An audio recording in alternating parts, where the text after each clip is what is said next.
Mais on a une bonne nouvelle ce matin en provenance du Proche-Orient. Patrick Sauce nous a rejoint. Le chef de l'État confirme que les 2 otages franco-israéliens qui sont encore retenus par le Hamas sont bien sur la liste de ceux qui vont être libérés dans les prochains jours. A priori dimanche, puisque il y a eu 2 informations. D'abord, je commence par la toute dernière, le tweet d'Emmanuel Macron qui est en ce moment au Liban, vient d'être publié il y a moins d'1 minute. Je cite le président de la République: nos concitoyens Ofer Calderon et Ohad Yahalomi figurent dans la liste des 33 otages qui doivent être libérés dans la première phase de l'accord de Gaza. Nous restons mobilisés sans relâche pour que leurs familles puissent les retrouver.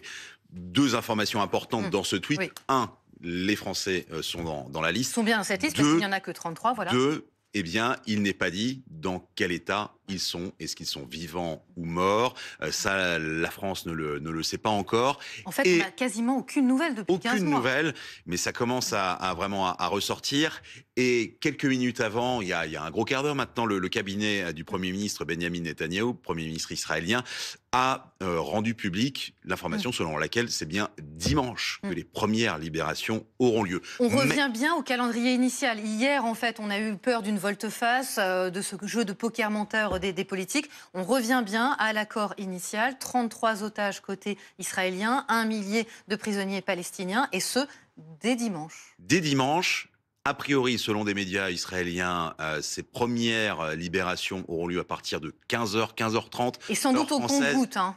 Et voilà, c'est là qu'on arrive sur ce suspense, pour le coup, qui est mené par le Hamas. C'est que il y aura entre 3 et 4 otages qui seront libérés, otages ou dépouilles d'otages libérés, rendus par le Hamas, environ tous les 5-6 jours. Et donc, si l'on parle de nos concitoyens, il n'est pas dit, absolument pas dit, qu'ils fassent partie du premier trajet dimanche, puisqu'il y a des enfants aussi.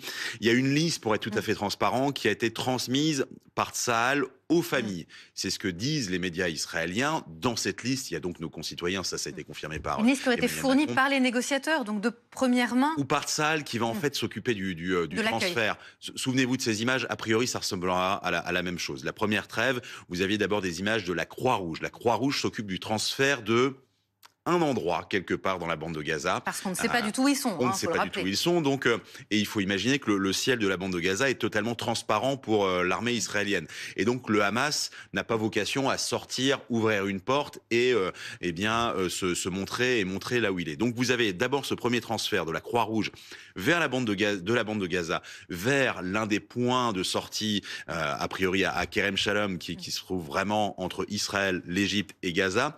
Ensuite, transfert en hélicoptère et vers les hôpitaux. Et donc, vous avez nos deux compatriotes, ainsi que la famille Bibas, je la cite parmi les 33, parce que vous êtes notamment le petit Kfir Bibas, qui a été enlevé alors qu'il avait 8 mois et qui doit fêter ses 2 ans ce week-end. Ouais, en captivité. Donc, espoir évidemment que les otages israéliens retrouvent leur famille. Espoir côté palestinien que les frappes cessent, que l'aide humanitaire puisse rentrer dans cette bande de Gaza, que les habitants aussi puissent rentrer chez eux, puisque pour beaucoup, ils ont été chassés vers le sud. Clémence Dibou, on vous retrouve à Sderot. On voit derrière vous la bande de Gaza, avec l'espoir donc d'un cessez-le-feu dès dimanche. Mais en attendant, on voit ces colonnes de fumée. Les bombardements se poursuivent.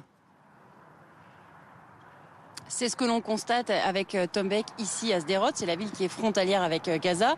Et vous le voyez, si on zoome sur les images, il y a une frappe qui vient juste d'arriver. Alors on est là, ce qu'on voit, c'est le nord de Gaza, donc c'est le nord de la bande de Gaza qui est touché ce matin. On a vu tout à l'heure plusieurs frappes. L'armée israélienne a annoncé qu'elle avait qu'elle avait effectué 50 frappes dans les 24 dernières heures.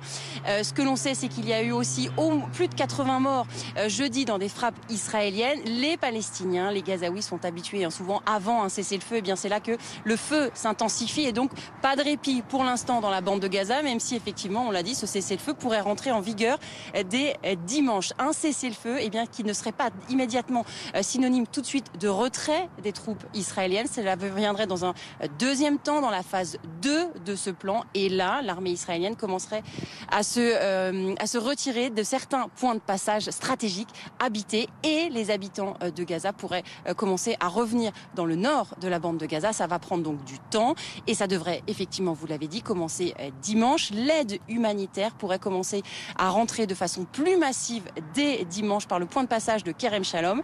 On a contacté des associations, des ONG qui préparent des colis pour savoir effectivement s'ils commençaient à augmenter la cadence. Et en fait, ils nous ont expliqué qu'ils n'augmentaient pas la cadence parce qu'en fait, il y a tellement de camions qui attendent au point de passage de Kerem Shalom que l'augmentation d'une aide humanitaire, ça voudrait surtout dire plus de camions, plus de flux qui pourraient entrer dans la bande de Gaza.